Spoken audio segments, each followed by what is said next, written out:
Welcome in YouTube to another deliberation video, this time Remnant 2. We just finished it up. Obviously I got hard carried at the very end there by a random, and I really do appreciate that. Thank you to that person.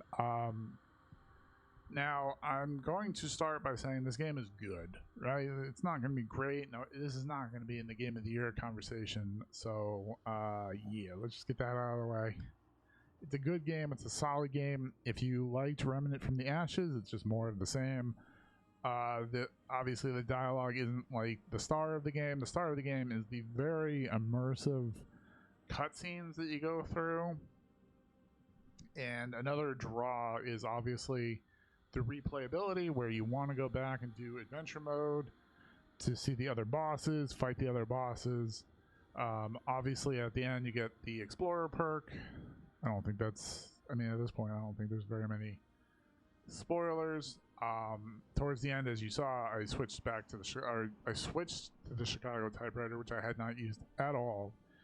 And because I got Nerud technically last, right, of the random worlds, my engineer perk did not get as updated as I would have liked. If you can get there with level 5 engineer with the flamethrower, you're gonna probably have a better time with the boss than I did. And I think the goal will be for me to do a game plus and get back to the end and beat it solo.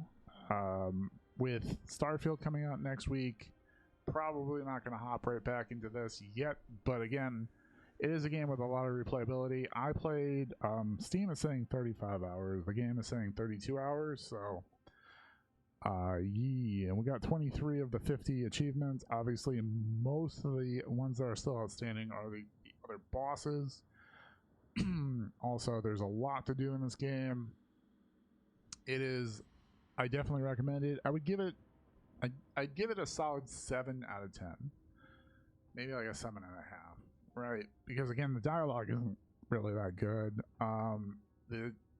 The movement is good, but not like solid, and it can be frustrating. If this is the first time you're going into a game like this, you're going to get frustrated. You probably saw me get frustrated quite a few times.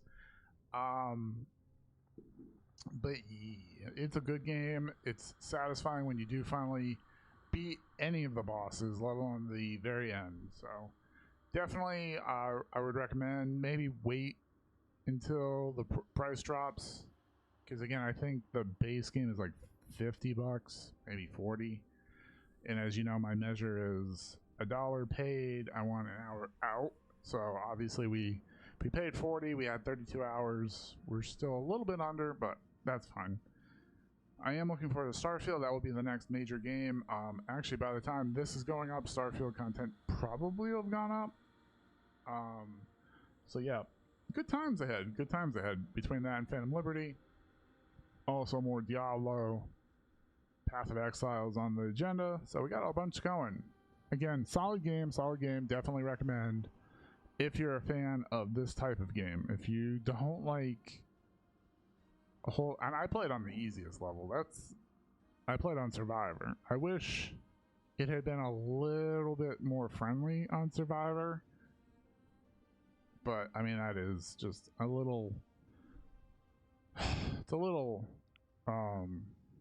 negative, nothing major. So again, I hope you enjoyed this series. If you have any suggestions for other games you want to see me play, go ahead and let me know in the comment section. Go ahead and hit that like button, and if you're new to our channel, hit that sub button. It is free and it does help us out. Till next time, stay awesome, stay safe, YouTube. We'll talk again later. Bye bye.